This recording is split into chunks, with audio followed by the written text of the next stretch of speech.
Pre-election electoral predicaments. Possibly. Then again, this might just be the latest example of the opposition's Russian roulette tactics. Watch with a frown of confusion as odd things abound in the opposition's camp.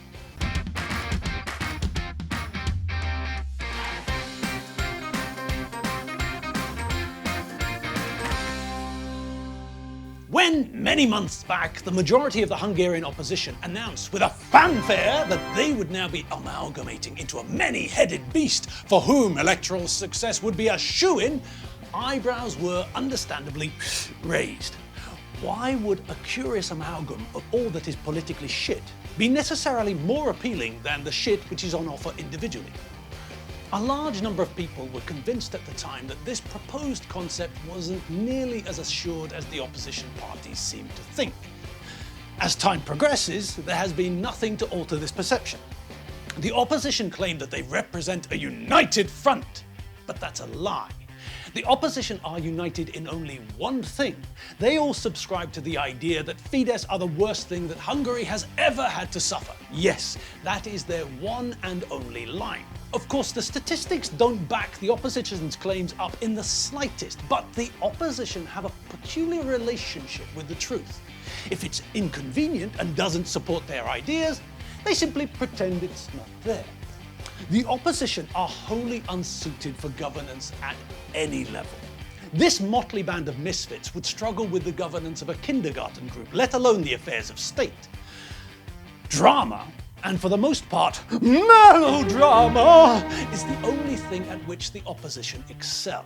Most people globally consider the chambers of parliament to be, if not consecrated, certainly something more highbrow than a vaudeville comedy theatre. Not so the Hungarian opposition. As far as they're concerned, all the world's a stage, and for them, it's comedy all the way. At the present time, and for the foreseeable future, the opposition are sheltering under the umbrella of Flettel Gyurcsány. Recently, however, the chicks that shelter under his wings have started to squabble. Firstly, there was a flurry of activity with each of the leaders of the mini-micro parties that shelter under DK's umbrella starting to puff their chests out and let it be known that they were stood, ready and waiting, fully prepared to accept the mantle of candidate for Prime Minister. That obviously didn't please Flettel, who had previously made it known that only one candidate for Prime Minister could be considered, his wife, the DK's man in Brussels, a woman whose Machiavellian skills ensured the removal of Meglehet, then Prime Minister of Hungary, leaving the path to the premiership open for her Flettel.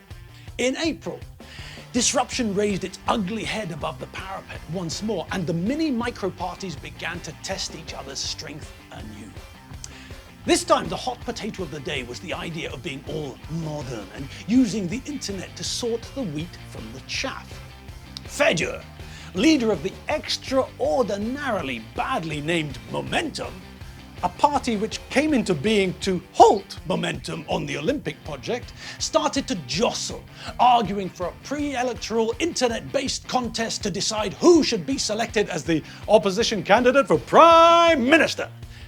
This is all to do with the fact that Momentum are about as popular as a turd in a paddling pool.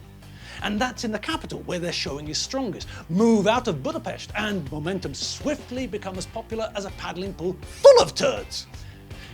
Momentum keep trying to reassure supporters of their independence. They made moves to upset the apple cart by starting their own candidate in a district where their coalition partners already had an incumbent. Momentum's dedication to the idea of an internet-based contest is simple. Recognizing that they only attract support in the capital, they see this as a means of boosting their numbers. With the internet, potential Momentum supporters living within and without the country could register their support for this jumped-up non-party. The others, however, are wary of the internet as it is open to abuse.